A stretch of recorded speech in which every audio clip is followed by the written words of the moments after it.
2020 was a weird year, right? I get it.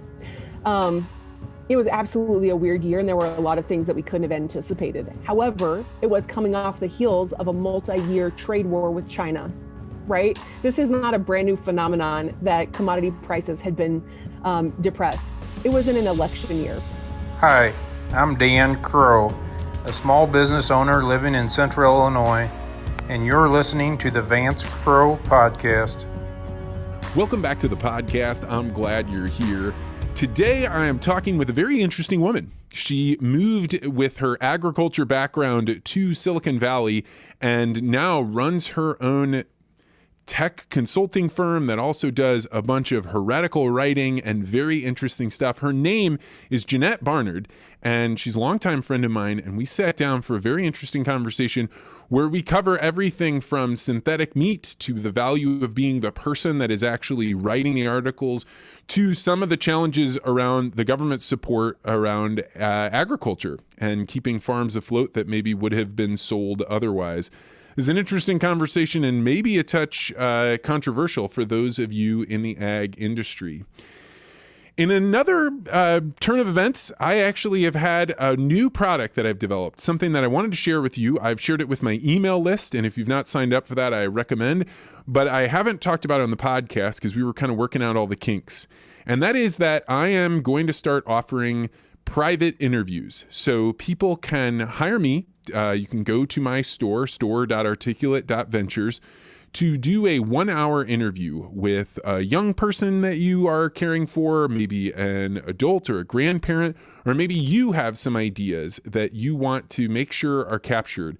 But the reason that you haven't written them down, the reason you haven't just set your phone down in front of you, is that talking to that black mirror is really hard to do. You freeze up, you don't know what to say, you get caught up. And so what I'd like to do is offer these sessions where I'll sit down and we'll talk about the questions that you want to be asked, and we'll also free range. I've had a chance to do it with a 6-year-old boy who was recording a gift for his mother for Christmas. I had a chance to talk with a woman who had been suffering from cancer and now has survived it, but wanted to make sure that no matter what happened to her, her children could hear about her values, her family stories, what she wants for them. If this is an idea that interests you, I hope you'll check it out. It's been a very interesting experience for me to do this. You can learn more at store.articulate.ventures. All right, and now on to my interview with Janette Barnard. Welcome to the podcast. Thanks. It's good to be here, Vance. So you're an interesting character. You from ag, you moved to San Francisco and became a part of kind of the tech startup world that's engaged with agriculture. Coronavirus hit, and you're now living in Arizona. So talk a little bit about what you do and what you were doing out in Silicon Valley before you moved to Arizona.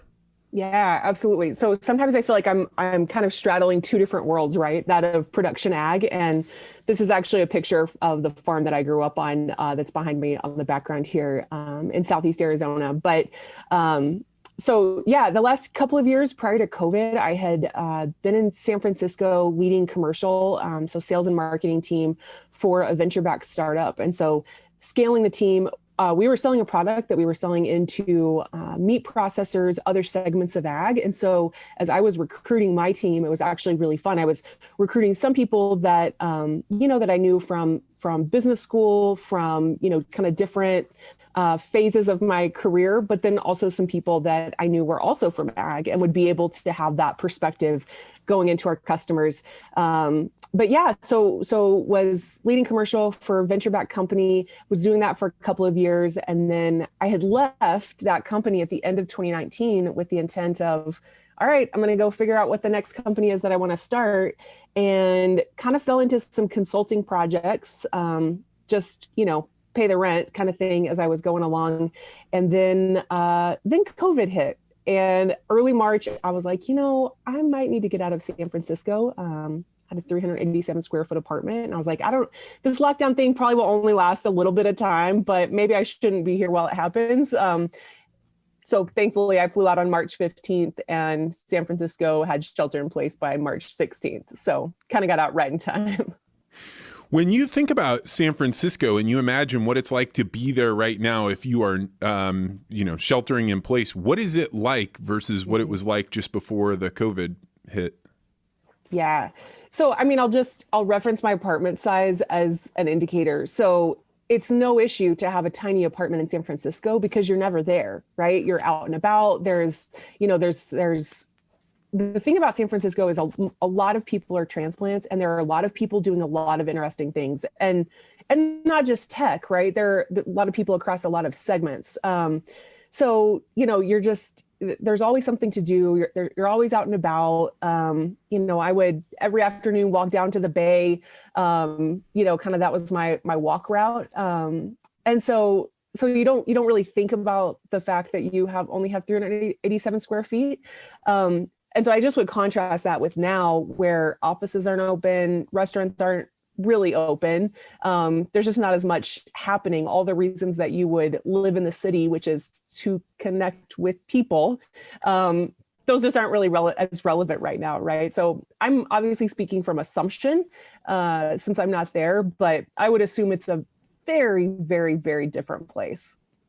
Yeah, my sense is that the people that left in this kind of exodus that thought like, hey, I'm just going to leave for a couple of months and then we'll come back when San Francisco gets back to normal.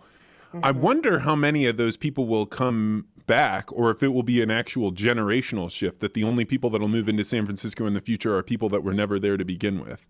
Yeah, I think that very well could be the case, because if you look at the number of companies that have said, you know what, we're just going to go ahead and move our headquarters while we're at it right now during COVID. A large portion of our workforce is remote right now. It turns out the company can run fine. It's better for the individuals and the company from a financial perspective if we're not based in San Francisco. So I think I say that I read a blog yesterday by a VC that I follow, and he said, there will still be a concentration of startups and venture activity in San Francisco. He said, I don't really expect that to change. He said, what I expect to change is this idea of kind of the rise of everywhere else, right? That now we've got founders everywhere else. We've got companies operating everywhere else. We've got VCs that used to only want to get on a plane to Austin or Boston from San Francisco. They've now realized, well, you know what? I could invest in a company in Columbus, Ohio, because I've figured out how to get comfortable getting to know a founder and getting to know the business via Zoom. So it's not so much that, San Francisco is going to totally go away. It's just that everywhere else is going to, elevate in terms of, the amount of venture activity as a measure for startup activity, right? Yeah, I saw the mayor of Miami saying, hey, if you're leaving California, you should come here. And underneath his tweet were people saying, well, the reason that we were in California was not necessarily because we love California, but it gave us some protections that made it possible for tech to have that fast turnover, not least of which is in California, you're not allowed to impose a non-compete. Right. And so you'd have these high talent tech people that wanted to work in one space for 2 years, and they didn't want to have to wait 6 months, a year, 18 months before they could go work somewhere else. So now you're seeing this impetus of local bureaucracies to say, hey, we have a reason to change some of our local laws because there's this chance to grab some of the influx. I wonder if California just gave away their biggest competitive advantage was that they were a gravity well. They were the place where tech went, and now they won't have that same drawing power. And if everybody has to live in 380 square foot apartments, or like where I was in DC, a 480 square foot apartment, they're going to opt for other things, at least as they're in the kind of older years. Absolutely. Well, and the one caveat I would offer is potentially it's the case that because because California had those legal protections in place, and because they were the only ones for so long, perhaps that gave them enough start time, right, advance, that it's the concentration now, it's the network effect of a geography. That's where the real value is, right? And so I think the question is, what's the tipping point of how much of that, network effect, that mass of companies and people doing similar-ish type work that derive value from being near each other, right? What's the tipping point of how far down can you draw that before the whole thing falls apart? And my hypothesis would be we're not near a point where the whole thing falls apart, but certainly we've drawn down a lot on that critical mass for sure. Yeah, there's an author that I've just found recently. His name is David Goodhart, and he has this fascinating concept about the difference between somewhere people and anywhere people. And so anywhere people are the type of people that they say, hey, I want a cosmopolitan lifestyle. I want this kind of fast-paced, the very thing you're describing. There's things always to do. There's if I don't like the company I'm with, I'll just move to another company. If I want to leave a city, I'll just move from San Francisco to New York to Atlanta, whatever, kind of a cosmopolitan life. And so their view of the world is much more of transactional. And you put that against somewhere people who are the people that say, I am living in this place not because it's the most beautiful or because it's the best for me economically, but because this is where my people are. I want to build here. Right. The somewhere where I'm at is actually fundamental to who I am. And I think you kind of stand in that interesting juxtaposition. You were in a cosmopolitan city, living an anywhere lifestyle, and are now suddenly back in Arizona as a somewhere person. Yeah. So, okay, I haven't heard of that author. I'm going to have to check him out. But it reminds me of, let's see, what's the book called? It's written by the senator from Nebraska, Ben Sasse.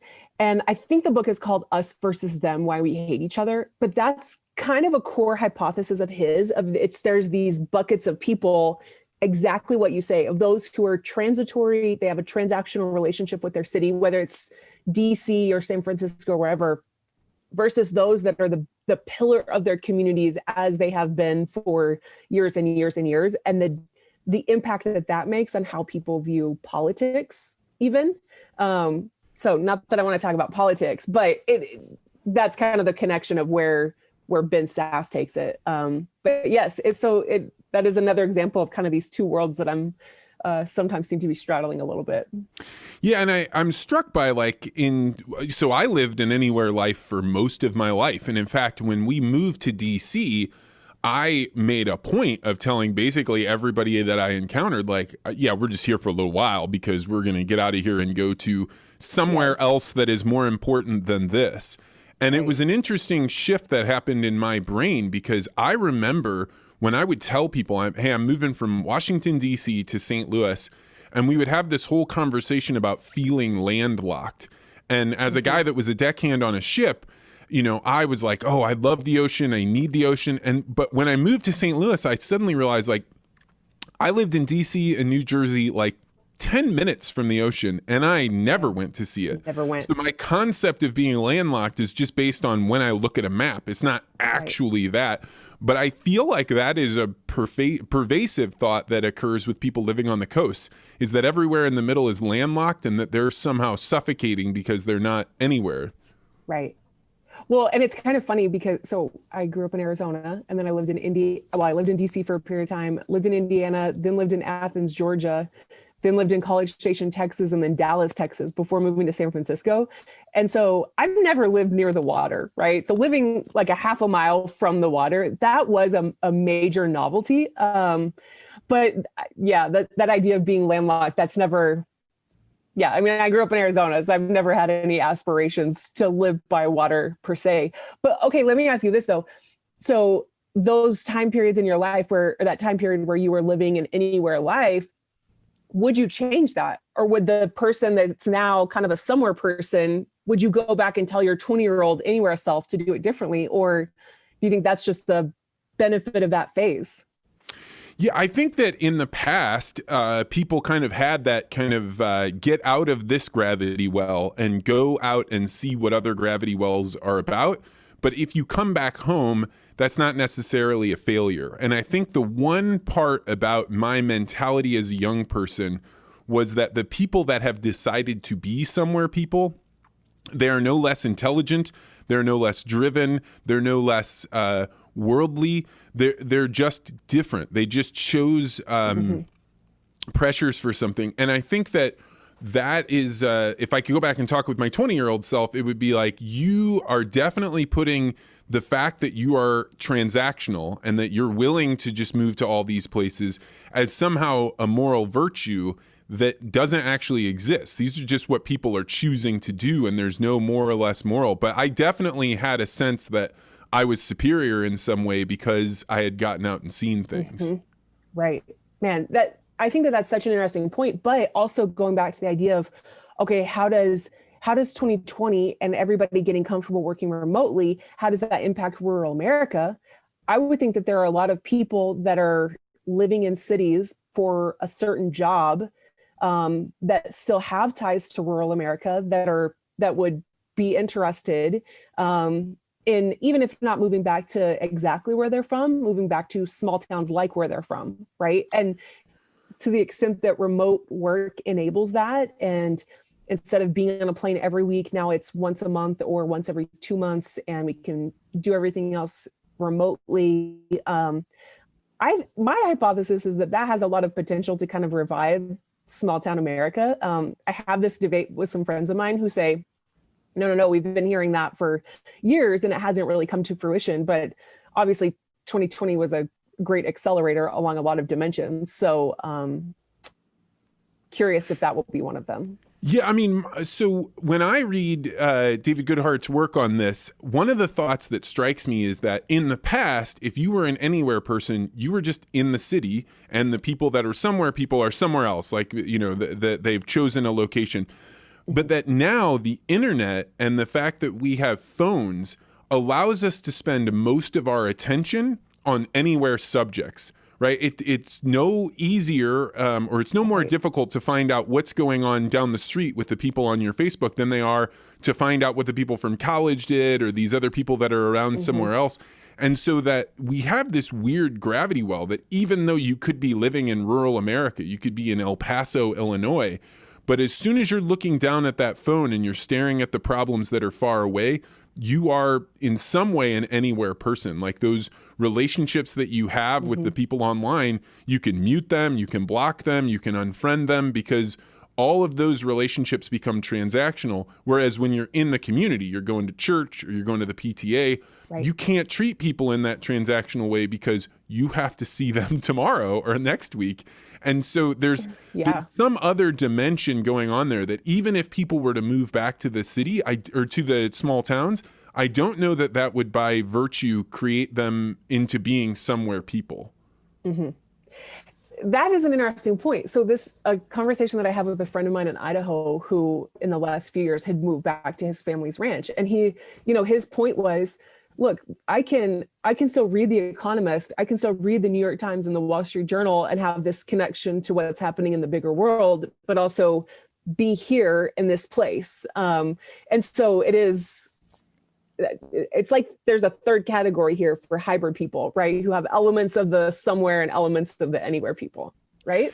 Yeah, I totally agree. And you're in this weird spot, which is the Silicon Valley agriculture. So my experience with that was when I was working at Monsanto, they had just purchased the Climate Corporation. Yeah. So you now had a whole bunch of coders that were focused on working on problems revolving around agriculture, many of whom they had literally never met a farmer, or they were working on problems where they could not differentiate, and this is no lie, between like corn and soybeans. Like they knew what corn was, but they couldn't differentiate between any other thing that would be placed out in the field. And that's a weird thing to be thinking that you've got these people that are going to be taking such a central role in how agriculture is going to play out, but they are anywhere people that actually are not connected with the world of agriculture. Mm-hmm. Yeah. So I guess one way that I see that play out is I see, well, first of all, I mean, there are just a lot of companies that are applying technology to the wrong problems, right? They're like, oh, we can take this IoT, this sensor, and apply it over here. Well, over here isn't really a relevant problem, so nobody buys it. And then it gets blamed that, well, agriculture is just slow to adopt. No, that's not necessarily true, right? But I guess what I see is I see the companies that recognize that pitfall of what happens when you're not closely connected, both, figuratively and literally, to your customers, is that you build the wrong thing and you fail, right? They recognize that now, but then they also recognize farmers, especially large farmers, especially more innovative farmers, have a healthy degree of skepticism about, every random company that comes out of San Francisco. And so what I see is more startups saying, well, we're based out of South Dakota, we're based out of Minnesota. Even if they still have part of the team that's in San Francisco, there's still a big emphasis on, we have a heartland presence, and that's where we're headquartered. That is hilarious. I hadn't even considered that. And one of the things about having all of these coders that are in DC, or not DC, in any one of the major cities, but I think a lot of them are in Silicon Valley, and not having the engagement with the farmers, is that I think a lot of people living in the city don't understand how many times farmers are approached by salespeople. Like, in your normal everyday life, if you're an employee at a job, or even if you're a business owner, there are very few professions that have as many salespeople that are knocking on your door. And it's not just like, hey, they called the office and they got accounting or they got procurement. It is that the individuals that are making those purchases have to interact with so many salespeople that it makes total sense to me that you would make great pains to brand yourself as a somewhere company as opposed to an anywhere company. Right. Well, so it's such a good point, though, of producers. They've got all the people calling on them from a sales perspective. But then when you start talking about technology, whether it's software or hardware, right? I've got 15 different imaging companies calling on me. How am I going to sort through who's legit and who's not? Right? Or I've got 15 different farm management software platforms calling me.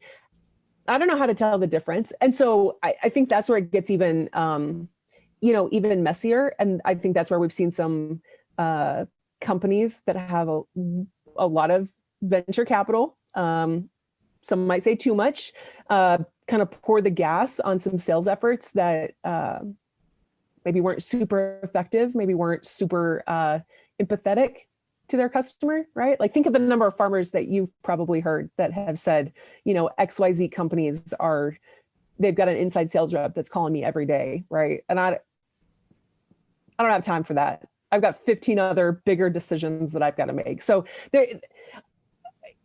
it's funny. I have written what I've been writing this week for Friday's Prime Future newsletter is about this idea of convergence, and about how, especially in the animal ag tech market, we see it right now. There's all these single point solutions, right? My product does this one thing. That's fine, but in order for the producer to A, get the bigger value, and B, make a better buying decision, and C, for the company to have lower customer cost of acquisition, at some point those all have to roll up, right? And you can't have 47 different salespeople calling on one producer, right? So it just leads to this, in the evolution of maturing of a market, this idea of rolling some of these single point solutions into platform approaches, which I think you're starting to see that on the crop side, and I think we need to see that on the animal ag tech side. So you brought up your newsletter. Yours is one of the very few. So I unsubscribe from basically anything that I get subscribed to. It's like a ritual every morning. Did I get any subscriptions? Okay, I'm going to unsubscribe from all of them. And but yours, I don't. Yours, I read almost every single week, and it's one of 3 that I read every week. And the reason I like yours so much is that you're a heretic in a lot of ways. Like, you say things in that newsletter that I don't expect, and I think that is the mark of either a crazy person or a person that's like pushing on the envelope. So are you a crazy person or pushing on the envelope? Oh, I think that definitely would depend on who you ask. I think there might be a lot of people that would vote the crazy person camp. So talk about really, your newsletter. Why do you put it? Yeah. Why'd you put it together? What is it all about? Yeah. So, I'll say this. I'm going to take this from 2 angles. One, from the industry content angle, and then the second from what I'm learning about kind of this personal content marketing, which it turns out is kind of a really interesting thing, which obviously you're the expert at this. But I have written a lot in the past, just a one-off LinkedIn article here, a one-off LinkedIn article there. Then the company that I was with the last 2.5 years, I wrote a lot of content for them that obviously all went under the company name, right? I left the company and now all that content lives with them. I don't love that, right? And thinking of a world of being anywhere people and the idea that, I will presumably be with multiple companies over the course of my career just kind of came to this point of, what, if I'm going to be writing content, I want it under my name.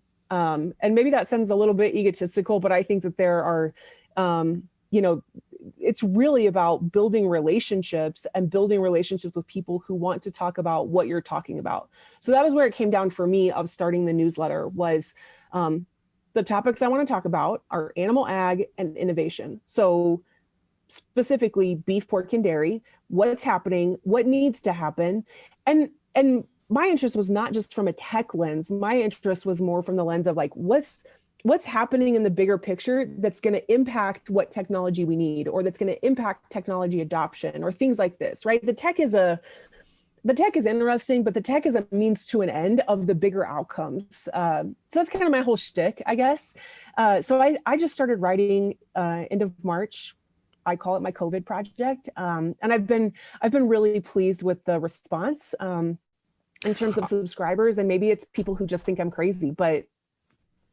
Well, I think that there's a ton of value in having that repeated interaction. So, if I get a once-off blog that I read and, oh, that's interesting, but it takes several times. One of the things they said, I used to work in public radio, and they used to say a person has to hear a request for make your donation 7 times before it even dawns on them that they themselves could donate. They always think, oh, that's for somebody else. And when I think about it in terms of your writing, I mean, just take, for example, you and I have known each other for a couple of years. It didn't even dawn on me until one day I was reading your thing for the 30th time or something like that. And I was like, oh, why have I never asked her on the podcast?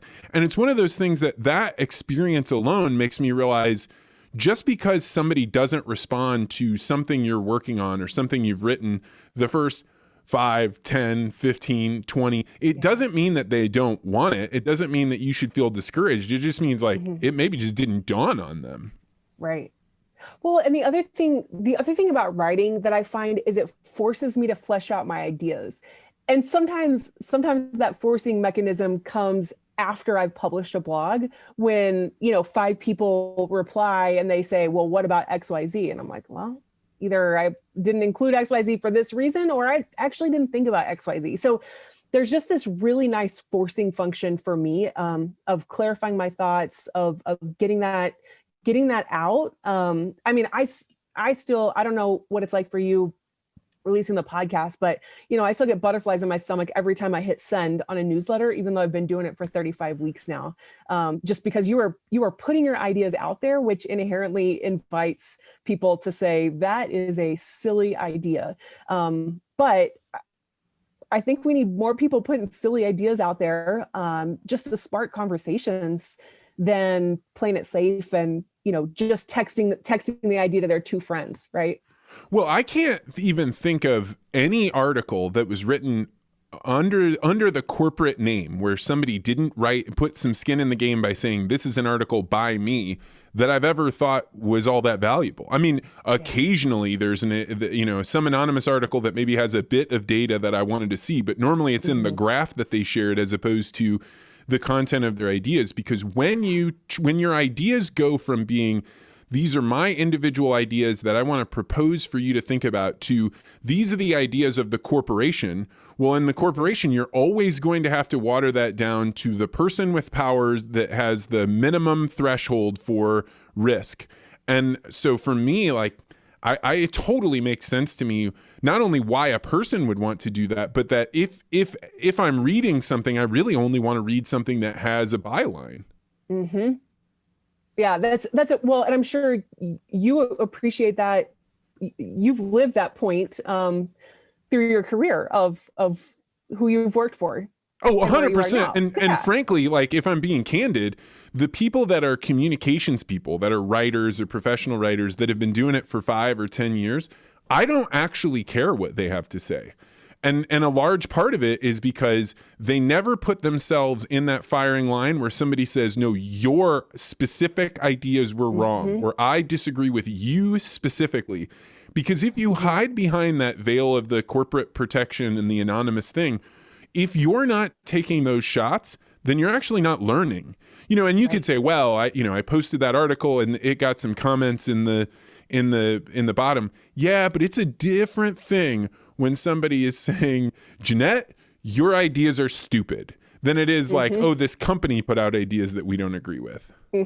Right. Well, and I don't know how you measure success when a company puts out a thing other than, like with the startup I was with, success was in the number of leads that were generated, right? So that lead magnets. For me, success is in, I literally have a page in my Evernote notebook that says outcomes. And so for me, I keep track of who are the interesting people that I got introduced to, or I got to talk to, or they engaged, even if it was just via email. I did a podcast episode with Lamar Steiger, who was basically the producer mastermind that somehow worked the bureaucracy that is Walmart to drive their new supply chain. So Tim Hammerich let me do an interview of Lamar on the Future of Ag podcast. The way I got introduced to Lamar is that some person who I have never once met, but replies back to almost every Prime Future newsletter with an idea. He had sent me an email and he said, hey, you need to meet Lamar. I think you guys would have a lot to talk about. And then that led to this, opened up this whole great conversation. So I say that to say, for me, it's about the outcomes of what's the interesting conversation or the interesting person that I get to talk to as a result of being willing to write.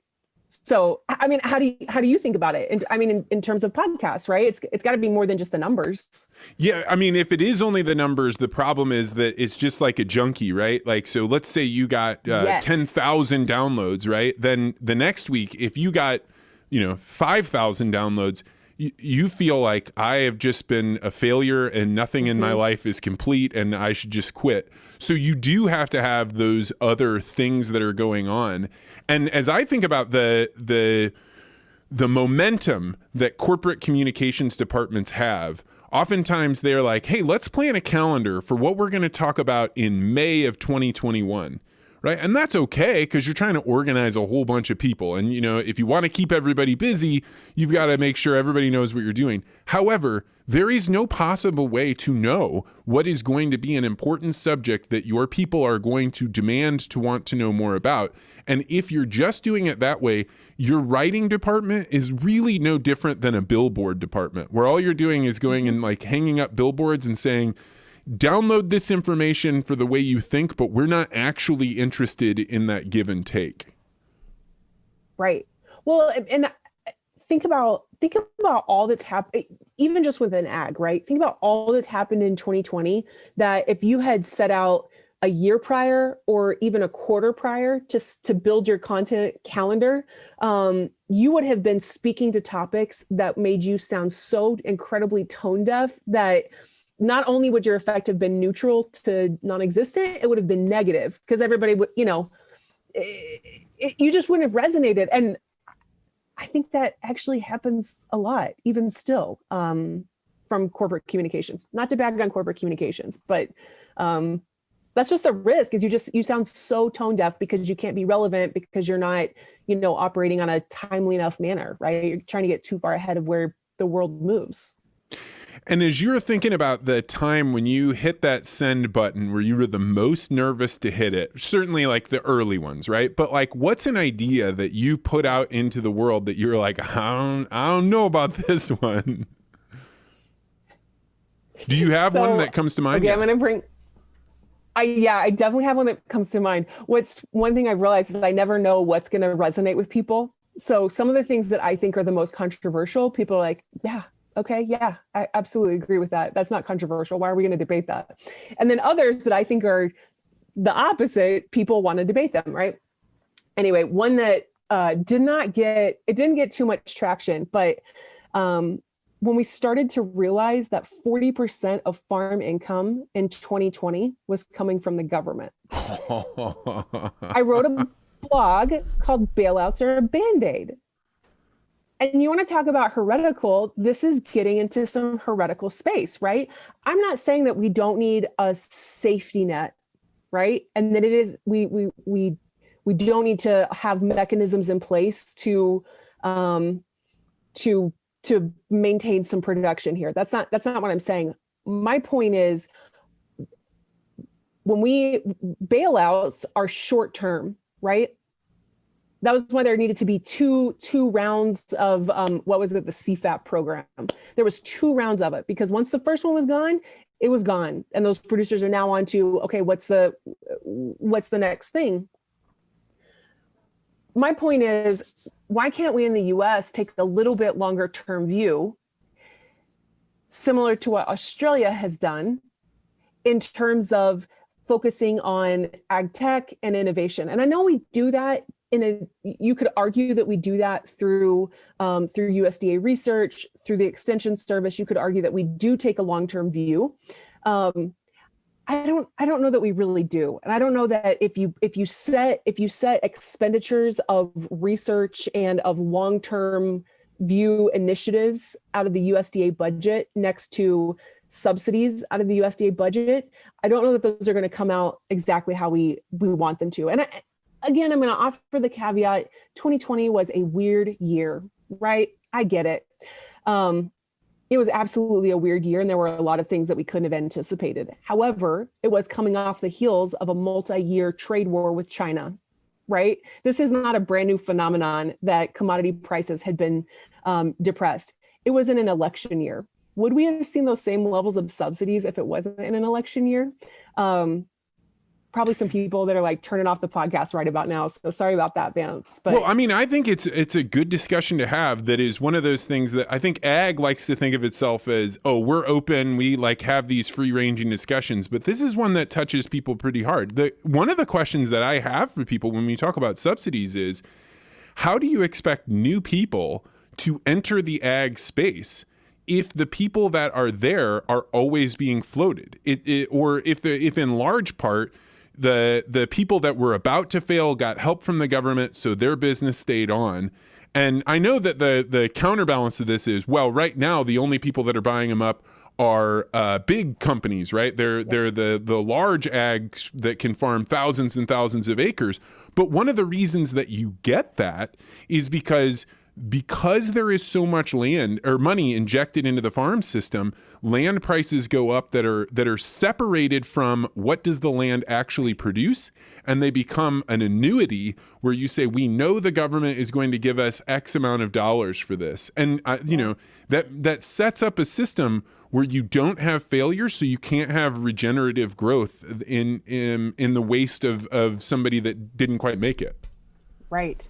Well, and so again, I don't want to talk politics, but I mean, I guess I brought this up, but it does get interesting then, because when you sit down to have that conversation, typically there's going to be some version of someone saying, I believe in open, free markets,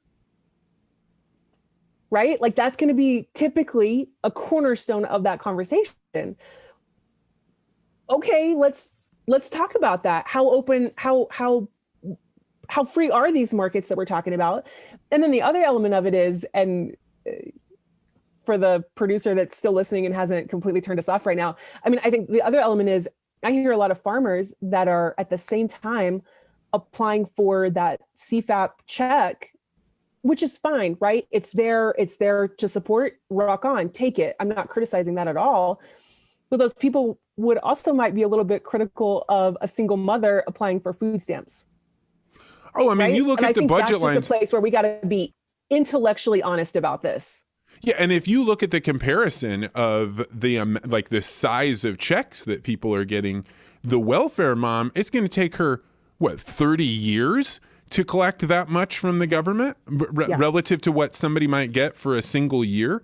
And I mean, like, I think if you were doing this as a once-off, that might be okay. But it's just like anything else. Any group that gets handouts that now can add that into their budget line. I had a guy on named Tommy Grisafi, and he made the point that 90% of the American farmers accepted money from, I think it might even been higher than that, accepted money from the government. In what way are you not a government employee then? Exactly. And the thing to me is, look, I'm not trying to say throw the baby out with the bathwater. That's not what I'm trying to say. I'm not trying to criticize anyone.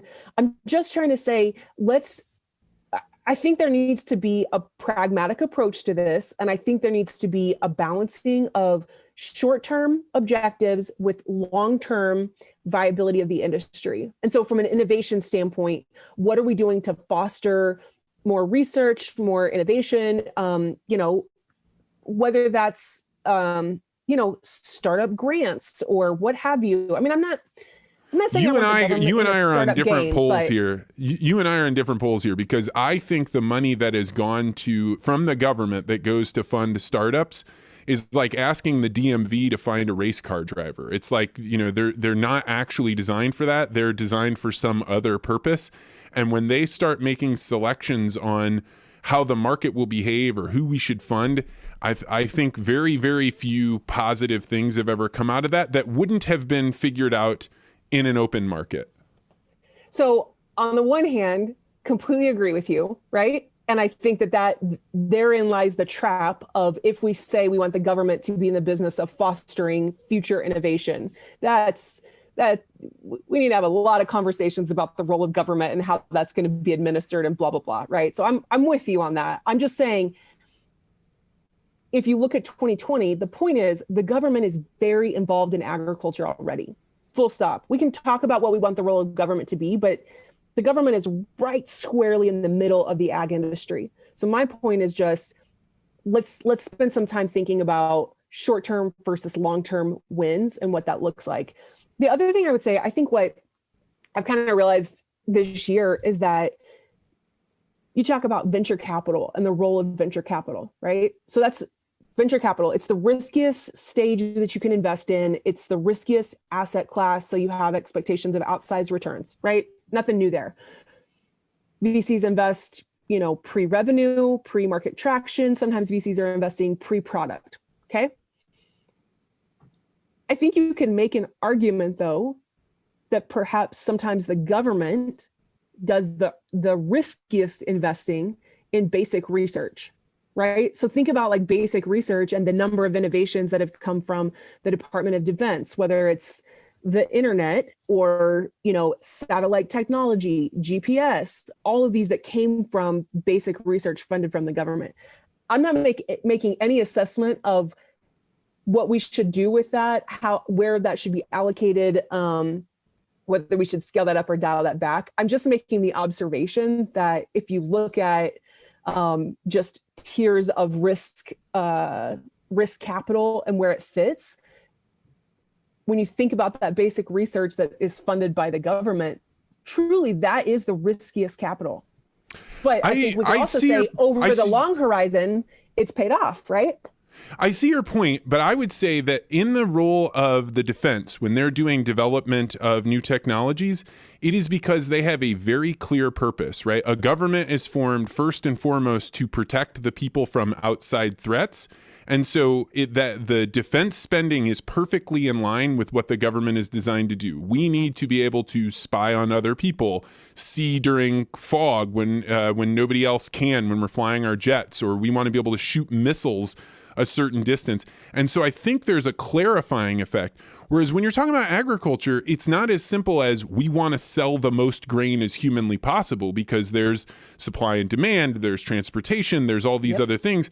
And so because you don't have that clarifying effect, the government's direct role is make sure food gets produced, then you have perverted incentives, and then it becomes the bureaucracy. Figuring out how to navigate the bureaucracy is the way that they determine how those things get allocated. Yeah. So on the one hand, completely agree with you. On the other hand, I think there's probably a lot more just discovery research that's done than what we give credit to. That isn't necessarily allocated to go look up this and figure out if it can do X. It's more just discovery in nature. But also right here, I'm just going to admit I'm hypothesizing. I would love to find some interesting books or, case studies about it.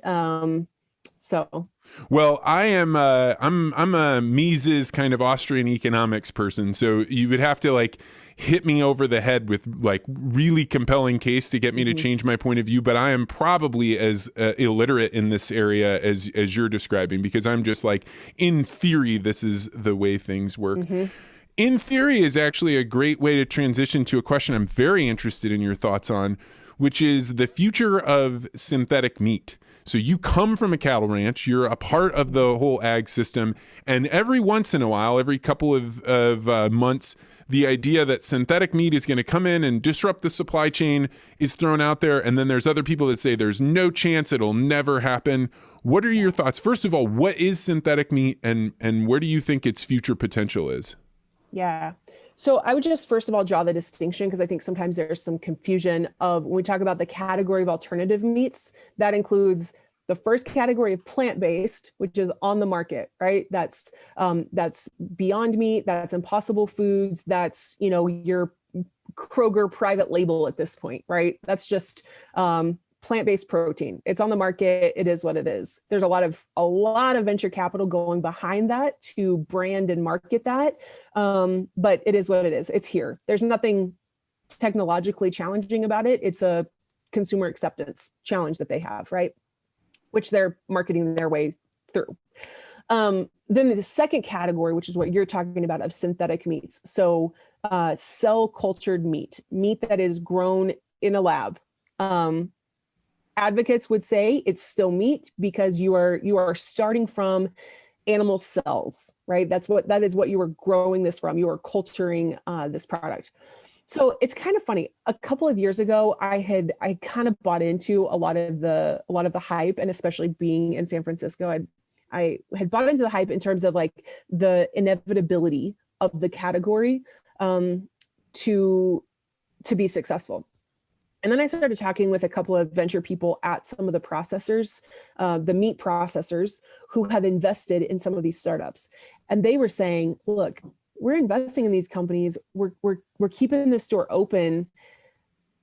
We don't see a path. There is not a projected timeline of when this is going to be economically feasible. We can't tell you when that is. Maybe it's in 5 years. Maybe it's in 20 years. Maybe the venture capital bubble dries up before that technology has the chance to really work out its unit economics. So, and that's coming from people who are betting on it, right? So there's that. I've done some due diligence recently, looking at some of the startups in the space, and the challenge is just the cost of production, right? Nobody buys a pound of synthetic ground beef if it costs $100 a pound. There's not a market for that, right? Beyond, some 5 pounds a year kind of market, right? It's super tiny. So their big challenge is they have to get the cost down. That said, there are more and more companies that are working on innovating around the specific drivers of cost of synthetic meats.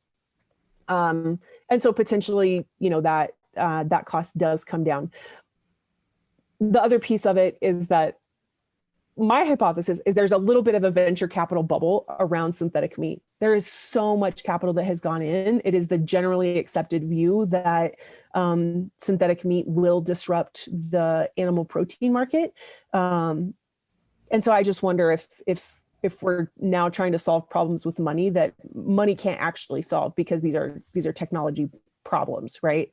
Yeah, or even that demand will actually be there for. One of the most interesting things, one of my clients is in the baking industry, and so I recently was reading some research on this. People's eating habits changed more in the last 9 months, at least with regards to baking, than they've probably changed in 100 years, right? Like there was people went from being like, I don't like carbs, I want only keto, or I want, something else, to buying massive amounts of packaged baked goods, doing huge amounts of baking at home. Like there was a shortage of flour, and this actually extended even beyond when restaurants started to be able to allocate their flour out. Like this demand was huge. And you have to wonder, you're throwing all that venture capital money towards synthetic meat because there's this drive, or there has been this drive away from animal agriculture, when it really just took a pandemic for people to go out and buy all the meat on all the shelves that they could find anywhere. Right. I mean, it was effectively the comfort food category, right? And across all of animal protein, whether that's dairy, butter, cheese, or meat, that's where the shelves were empty. That's what people defaulted to. It's just interesting. I do like to play that game of what impact will it have and what is the time horizon for synthetic meats. The game that I'm more interested in playing, though, is how do we use that as a catalyst for the actual animal protein production industry to address the things that consumers are saying are concerning, right? Or that customers are saying are concerning. And how do we just say, you know what, there is this existential threat coming. It may never come to fruition. It may be a long time, but we probably need to not get complacent in the meantime. So that's kind of more of the message that I'm interested in, is how do we then align the right resources and capital and people around the big problems that need solving in animal agriculture. Well, and then in animal ag, one of the big things that happened during coronavirus was this huge upswing of people actually being willing to pay for local. Do you, when you're looking at this, do you think, this is just kind of a blip because it was insecure and people are doing that? Or would you say, no, this local thing now got the traction it needed to be able to drive forward in some meaningful way? Yeah. So I haven't seen any aggregate numbers, right? But just anecdotally, talk to any producer trying to get a appointment at their local custom packing plant, and they can't get an appointment for another 12 to 18 months, right? So if somebody had the calculation of what's the total custom packing plant capacity in the U.S., we would know that that's roughly the number of locally processed animals that have been bought in 2020 and planned to purchase for 2021. So let's say that number, 2 to 3x from what it was in 2019. Even if it comes back down some, we're still significantly further ahead than where we were, right? So I expect that trend to continue, even if it's not at the same pandemic levels. I think there are enough people that they went and bought a freezer, and so now they have the freezer capacity, and so they want the beef in that freezer. It obviously raises the gigantic bottleneck for that local market is processing capacity. And so that's the piece that we've got to figure out. There are reasons that the packing industry is structured the way it is. There are reasons that packers build bigger and bigger plants. And so the economics and the value proposition of working through that processing capacity question at a local level, it's a tough one, and it's not going to be figured out overnight. But that's the big bottleneck. That's what we've got to figure out some way. Do you imagine that the Cargills and ADMs and the companies that had made investments into synthetic meat because they wanted to keep an eye on it, will they also try and do some sort of decentralization? Will they create custom packing plants or smaller avenues for people to get their meat out? I don't see it happening just because of the margins and the economics of it. I think it's much more likely to be some sort of private equity type capital that does some aggregation, that builds new capacity. I don't see it being the big packers. I mean, they're playing the volume game, and if the local game were big enough that it was meaningful to win in that, then there would be incentive there. But I just think that it's too fragmented. They're just two completely separate business models. So I think private equity is the most likely capital source to solve the processing problem. Well, that goes along with my hypothesis that somebody ought to buy up the old packing plants in East St. Louis and start them back up and start supplying local meat to here locally. Well, I know you have a very busy day ahead of you, so I'm going to let you go. But before I do, if people wanted to find you, they wanted to sign up for your newsletter, how would they do that? Yeah, you can just go to primefuture.substack.com to sign up, or shoot me an email at janette.barnard@gmail.com. And are you on the Twitters? Are you out there on social media? I am on the Twitters. Janette Joy B is my handle, and then also on LinkedIn as well. Well, thanks so much for joining me. We will definitely have you back on and talk more about ag tech and the weird world of anywhere people. Sounds great. Thanks, Vance.